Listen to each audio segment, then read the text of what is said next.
Salut à tous et bienvenue chez EduQuiz. Moi, c'est Ngora Prestige, professeur de mathématiques et aujourd'hui, nous allons continuer notre séance d'exercices sur les barycentres. Donc, nous sommes à l'exercice 4 actuellement. Lisons l'énoncé de l'exercice ensemble. Soit ABC un triangle et AH la hauteur de ABC issue de A. Et soit GN. Donc, vous voyez que là, on a un barycentre qui est paramétré avec un paramètre N. Donc, soit GN, le barycentre entre les points A2, BN et CN, où N est un antinaturel, tout simplement. Et si nous dit en première question, de montrer que pour tout N appartenant à N, donc pour tout antinaturel, Gn existe. Donc, on veut montrer que pour tout antinaturel, le point Gn existe toujours. Alors, pour cette question-ci, si vous vous rappelez, dans notre cours que nous avons fait sur les barycentres, nous avons dit que le barycentre d'un point existe si et seulement si la somme des coefficients des points qui le constituent est différente de 0.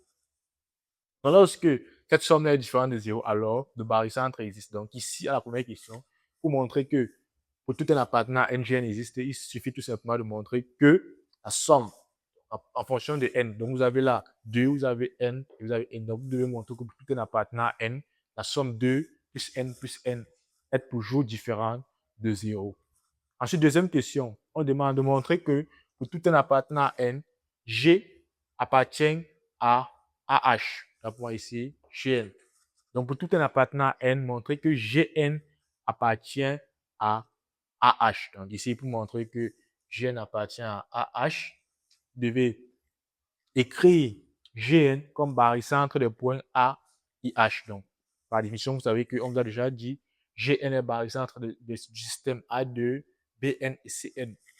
Mais maintenant, vous devez montrer que G peut aussi écrire comme barycentre des points A et du point H. Donc, au lieu de B et vous laissez ici, vous devez introduire le point H là, dans ce cas. En la troisième question, on nous dit soit lambda n, l'ensemble des points M, tels que à l'absolu de 2MA plus NB plus N.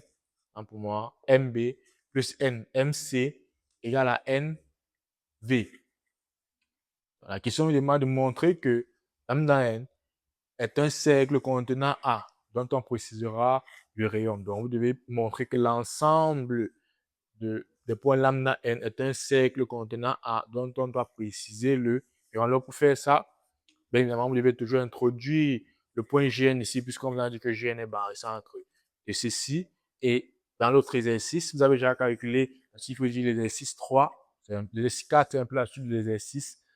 L'exercice 4, la suite de l'exercice 3, où on a ajouté le paramètre M. Donc, si vous vous rappelez à l'exercice 3, vous avez déjà eu à calculer la norme de V qui était égale à 8. On vous avait demandé de démontrer que la norme de V est égale à 8.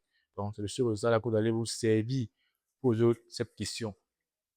Ensuite, en petit 2, on vous dit déterminer la distance AG en fonction de N. Vous devez calculer AG. Donc, c'est lié avec cette question où on vous a démontré de calculer la norme.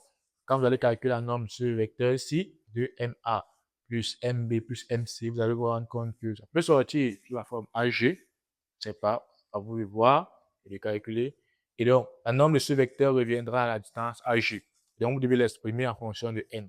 Ensuite, lorsque vous l'avez exprimé en fonction de N, on vous demande dans la question que vaut cette limite de Gn quand n tend vers plus l'infini. Donc, vous aurez une expression en fonction de N. Et vous devez dire que vaut Gn lorsque n tend vers plus l'infini. Donc, c'était tout pour cet exercice. Nous aurons un dernier exercice, exercice 5 sur les barycentres. Merci.